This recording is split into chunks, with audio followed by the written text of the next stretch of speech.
Assalamualaikum warahmatullahi wabarakatuh. Selamat pagi anak-anak. Semoga anak-anak semua yang ada di rumah selalu sehat ya. Nah, anak-anak, sebelum kita memulai pembelajaran pada pagi hari ini, marilah kita awali kegiatan kita dengan mengucap basmalah, Bismillahirrahmanirrahim, agar kegiatan pembelajaran kita dapat berjalan lancar dan dapat diterima materinya. Nah, kalian juga boleh langsung menyiapkan buku pena 3B serta pensilnya ya. Pada pagi hari ini kita akan belajar di tema 4 kewajiban dan hakku. Subtema 4 kewajiban dan hakku sebagai warga negara pada pembelajaran yang ke-1 dan kedua. Nah, tujuan pembelajaran pada hari ini adalah yang pertama, siswa dapat mengidentifikasi ungkapan, kalimat saran, masukan, dan penyelesaian masalah sederhana dengan tepat. Yang kedua, siswa dapat menemukan kewajiban dan hak sebagai anggota keluarga yang merupakan bagian dari warga negara dengan tepat. Yang ketiga, siswa dapat menentukan 2 bilangan cacah yang hasil baginya diketahui dengan tepat. Yang keempat, siswa dapat membuat karya lipat dengan tepat ya. Nah, di sini juga dalam firman Allah Subhanahu wa taala dalam Quran surah Al-Imran ayat 159 yang artinya dikatakan adalah, maka disebabkan rahmat dari Allah lah kamu berlaku lemah lembut terhadap mereka. Sekiranya kamu bersikap keras lagi berkasar hati, tentulah mereka menjauhkan diri dari sekelilingmu.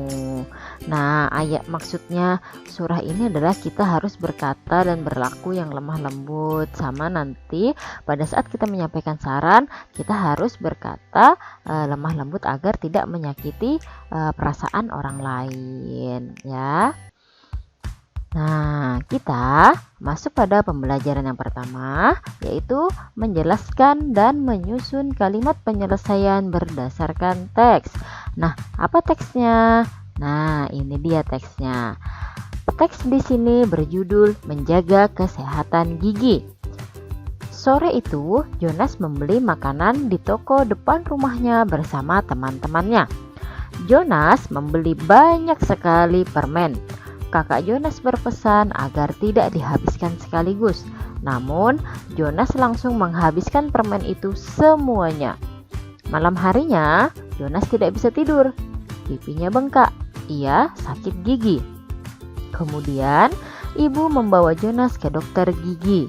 Dokter berpesan agar Jonas tidak terlalu banyak makan permen dan mengatakan untuk rajin menyikat gigi.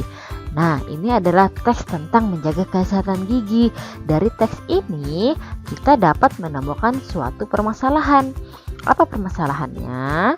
Nah, permasalahan yang pertama adalah Jonas makan permen terlalu banyak sehingga ia sakit gigi. Penyelesaiannya bagaimana? Penyelesaiannya adalah sebaiknya Jonas tidak terlalu banyak makan permen agar tidak sakit gigi ya. Ini adalah permasalahan pertama. Permasalahan yang kedua apa? Nah, permasalahan yang kedua itu ternyata Jonas tidak menyikat gigi sebelum tidur, makanya giginya juga sakit. Nah, penyelesaiannya bagaimana? Penyelesaiannya adalah sebaiknya Jonas menyikat gigi sebelum tidur. Nah, anak-anak, ini adalah kebiasaan yang sering kita laksanakan atau kewajiban yang sering kita laksanakan, yaitu menyikat gigi sebelum tidur ya. Dan kalian jangan makan permen banyak-banyak, nanti bisa sakit gigi seperti Jonas ya. Nah, kewajiban kalian yaitu sebelum tidur adalah menyikat gigi. Hak yang kalian dapat apa? Haknya adalah mendapatkan gigi yang bersih dan sehat ya. Maka kita akan belajar kewajiban dan hak sebagai warga negara. Nah, apa saja kewajiban kita sebagai warga negara? Yang pertama, ikut serta dalam pembangunan bangsa dengan cara belajar sungguh-sungguh. Yang kedua, menaati semua peraturan yang berlaku. Yang ketiga, menjaga persatuan dan kesatuan bangsa. Yang keempat, ikut menjaga semua fasilitas umum. Yang kelima, menjaga kelestarian alam dan lingkungan di wilayah Indonesia. Jadi, ini adalah kewajiban yang harus kita laksanakan sebagai warga negara terlebih dahulu. Setelah kita melaksanakan kewajiban, hak yang kita peroleh apa? Nah, hak yang kita peroleh adalah yang pertama, memperoleh pendidikan dan pengajaran yang baik. Yang kedua, mendapatkan fasilitas kesehatan yang memadai. Yang ketiga, mendapat perlindungan hukum. Yang keempat, mendapat pelayanan sebagai warga negara. Yang kelima, dapat menggunakan fasilitas umum yang disediakan. Dan yang keenam, menikmati alam dan lingkungan di wilayah Indonesia. Jadi, ini adalah kewajiban yang harus kita laksanakan dan hak yang kita dapatkan sebagai warga negara. Nah, perlu juga kita ingat, kita sebaiknya mengutamakan kewajiban terlebih dahulu sebelum kita menuntut untuk mendapatkan hak kita. Ingatlah, kewajiban dan hak dilaksanakan dengan seimbang. Oke, setelah kita belajar kewajiban dan hak, kita akan belajar tentang seni melipat kertas. Ini adalah yang sering anak-anak buat di rumah maupun di sekolah. Seni melipat kertas juga biasa disebut dengan origami. Ya, origami berasal dari negara Jepang yang memperkenalkan cara melipat selembar kertas persegi menjadi sebuah bentuk. Origami itu adalah seni melipat kertas. Contohnya seperti apa?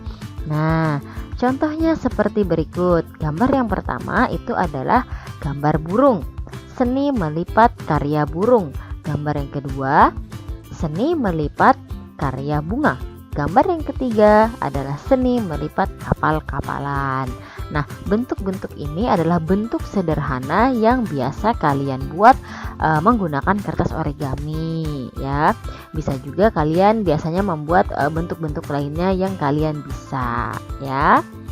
Nah, setelah kita belajar kertas origami, kita akan menentukan dua bilangan yang hasil pembagiannya diketahui, ya.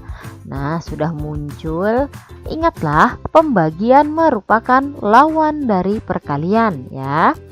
Kita dapat menentukannya dengan langkah-langkah berikut. 1.